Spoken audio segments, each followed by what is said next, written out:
నమస్కారం స్నేహితులారా. ఈరోజు మనం ఒక ముఖ్యమైన మరియు శక్తివంతమైన భావోద్వేగం గురించి మరియు అది జీవితంలో ఎలాంటి అనర్థాలకు దారితీస్తుందో తెలుసుకునే ఒక కథను విందాం. ఆ భావోద్వేగమే అసూయ. ఇతరుల ఎదుగుదల చూసి సంతోషించలేకపోవడం, వారి సంతోషాన్ని చూసి దుంహకపడటం, ఇది చాలామంది జీవితాల్లో కమ్ముకునే ఒక చీకటి నీడ. మరి ఈ అసూయ ఎలాంటి కష్టాలకు, నష్టాలకు కారణమవుతుందో ఒక అందమైన, అర్థవంతమైన కథ రూపంలో చూద్దాం. సిద్ధంగా ఉన్నారా? అయితే మొదలు పెడదాం.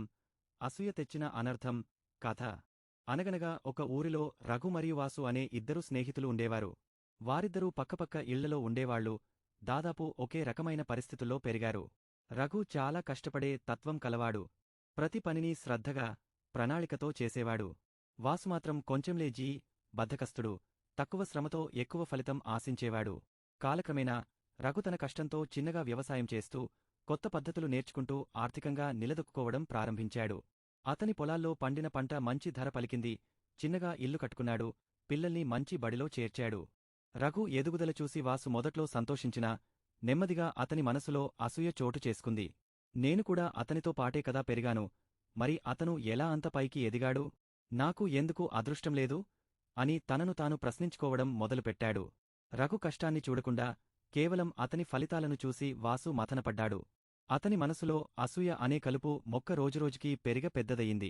రఘును చూసినప్పుడల్లా వాసు ముఖంలో చిరునవ్వు మాయమై ఒక రకమైన ద్వేషం కనిపించడం మొదలుపెట్టింది. అసూయ పెరిగే కొద్దీ వాసు మనసు కీడు ఆలోచించడం మొదలుపెట్టింది. ఎలాగైనా రఘుకు నష్టం కలిగించాలని నిర్ణయించుకున్నాడు. మొదట్లో చిన్న చిన్న పనులు చేసేవాడు. రఘు పొలం కాలువకు అడ్డుపెట్టడం, అతని గురించి చెడుగా ఊరంతా చెప్పడం లాంటివి. కాని అసూయ అతని చేత ఇంకా పెద్ద తప్పు చేయించింది. ఒకరోజు రఘు పొలంలో బాగా పండిన వరి ధాన్యం కోతకు సిద్ధంగా ఉంది. వాసు రాత్రికి రాత్రి వెళ్లి ఆ పొలానికి నిప్పు పెట్టాలని చూశాడు. ఆ దుర్బుద్ధితో నిప్పు అంటించబోతుండగా గాలి వేయడంతో నిప్పు రఘు పొలం పక్కనే ఉన్న వాసు పొలంలోకి కూడా వ్యాపించింది. నిప్పు 2 పొలాలకు అంటుకుని వేగంగా వ్యాపించింది. మంటలు చూసి ఊరంతా అప్రమత్తమయ్యింది. అందరూ వచ్చి మంటలు ఆర్పే ప్రయత్నం చేశారు. అగ్నిమాపక సిబ్బంది వచ్చి మంటలను అదుపులోకి తెచ్చేసరికి రఘు మరియు వాసు ఇద్దరి పొలాలు దాదాపు కాలిపోయాయి. విచారణలో వాసు చేసిన దుర్మార్గం బయటపడింది. రఘు చేసిన కష్టమంతా నిమిషాల్లో కాలి బూడిదయ్యింది. వాసు అసూయతో చేసిన పని అతనికి, అతని స్నేహితుడికి తీరని నష్టాన్ని కలిగించింది. ఊరిలో అందరూ వాసును నిందించారు. అప్పుడు వాసు తన తప్పు తెలుసుకుని చాలా పశ్చాత్తాపపడ్డాడు. కాని జరగాల్సిన నష్టం జరిగిపోయింది. చూశారు కదా స్నేహితులారా, అసూయ ఎలాంటి అనర్థానికి దారితీస్తుందో.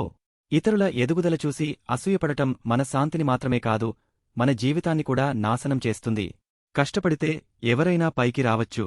ఇతరులను చూసి అసూయపడే బదులు వారి విజయం నుంచి స్ఫూర్తి పొందడం, మనం కూడా కష్టపడితే విజయం సాధించవచ్చనే ఆశతో ముందుకు సాగడం చాలా ముఖ్యం.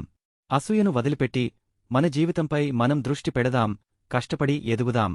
ఈ కథలోని గుణపాఠ్యం మీకు నచ్చిందని ఆశిస్తున్నాను. ఇలాంటి మరిన్ని ఆసక్తికరమైన, విజ్ఞానదాయకమైన కథలు మరియు విషయాల కోసం మన ఛానల్కు సబ్స్క్రైబ్ చేసుకోండి.